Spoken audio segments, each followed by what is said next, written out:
심우정 검찰총장은 윤석열 구속 취소 결정에 대해 즉시 항고를 해야만 했지만 직무를 유기하면서까지 내란 우두머리 피고인 윤석열을 석방시켰습니다.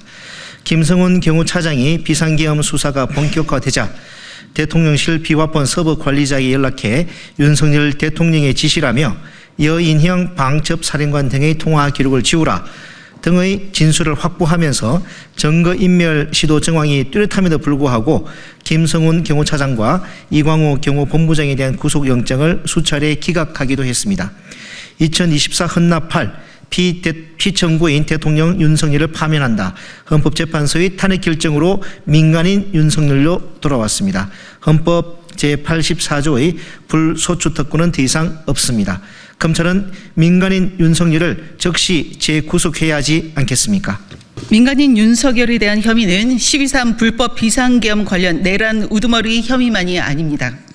12.3 불법 비상계엄과 관련한 직권남용 혐의, 명태균 게이트와 관련하여 윤석열과 김건희가 2022년 국회의원 재보궐선거와 22대 국회의원 선거 등에서 국민의힘 공천 개입 등 공직선거법 위반 혐의, 20대 대선 때 공식 대선 캠프 외 강남구 신사동과 서초구 양재동 등 두 곳 이상에서 비밀 대선 캠프를 운영해 무상으로 사무실을 대여받은 것과 명태균을 통해 무상 여론조사를 받았다는 정치자금법과 공직선거법 위반 혐의, 대통령 경호처를 동원해 체포영장 집행을 방해한 특수공무 집행 방해 혐의, 기타 민간인 윤석열의 범죄 혐의는 차고 넘칩니다.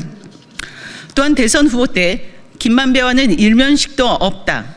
김건희 모이치 도이치모터스 주가 조작 의혹과 관련해선 투자해서 손해만 봤다라고 했지만 검찰은 증거 불충분이라면서 불기소했습니다. 이 공직선거법 위반 혐의에 대해서도 재수사해야 하지 않겠습니까? 윤석열이 파면되고 5일째가 되는 지금까지도 서울 한남동 관저에 머무르고 있습니다. 내란 우두머리 피고인이자 수많은 범죄의 혐의의 피의자 신분인데 관저에서의 퇴거가 늦어지면 늦어질수록 증거인멸의 시간만을 벌어주는 것입니다. 특히 체포영장의 집행을 불법으로 저지한 사건의 경우엔 특수공무집행 방해 범죄 현장이기도 합니다. 핵심 피의자인 윤석열과 김성훈 경호처 처장이 같은 공간에 머물면서 경호처 관계자를 상대로 입단속을 하거나 회유할 가능성도 큽니다.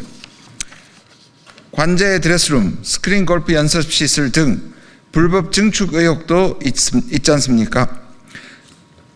의혹을 해소하기 위해서 증거 보존이 중요한데 건축물을 훼손하여 핵심 증거를 인멸할 위험성도 크지 않겠습니까?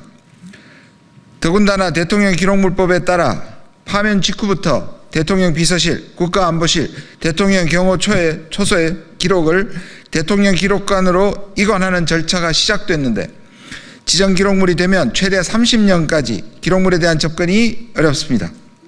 지정 기록물로 지정하려면 일정한 요건을 충족해야 하지만 이런 요건이 충족되지 않더라도 자의적 해석이 가능해 지정 기록물 지정을 남발할 위험성이 농후하지 않습니까?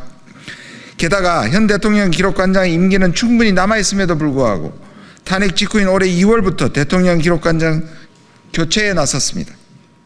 언론 보도에 따르면 신임 대통령 기록관장 최종 후보자 2명이 정해졌는데 그중 1명이 대통령실 행정관 출신이라고 합니다. 그리고 그 임명권은 한덕수 권한대행에 있습니다. 수상하고 의심스러운 인사를 통해 대통령 기록물에 대한 자료 접근을 차단하고 내란을 계획하고 준비한 과정을 깊이 묻어두려는 속내는 아닙니까? 내란의 종식이 이루어지지 않아서 윤석열 내란 세력이 득세하고 급기야 한덕수 권한대행이 내란 핵심 혐의자 이완규 법제처장을 헌법재판관으로 지명하는 위헌 행위를 저지르고 있습니다. 공직선거법 위반, 정치자금법 위반, 특수공무집행 방해죄 등 범죄를 저질렀다고 의심할 만한 상당한 이유가 있고 그 증거인멸의 염려 또한 매우 크기에 윤석열 구속을 통해 핵심 증거를 확보해야 합니다. 대통령 임기 중에는 공소시효가 멈춘다는 것이 대법원 판례입니다. 공직선거법 위반 공소시효는 6개월이지만 취임식 직후부터 시효가 멈춘 상황이므로 아직 4개월 정도 남아 있습니다. 이것이 바로 신속한 수사와 정확한 증거 확보가 필요한 이유입니다. 공직선거법 위반으로 판사가 벌금 100만 원 이상을 선고한다면 대통령 당선 무효라는 초유의 사태가 발생할 것이고, 국민의힘은 국가가 보전해준 대선 선거 비용 397억 원을 반납해야 할 것입니다. 피땀 흘려 이뤄온 민주주의를 훼손한 내란 우두머리 윤석열이 더 이상 예외가 되어서는 안 됩니다.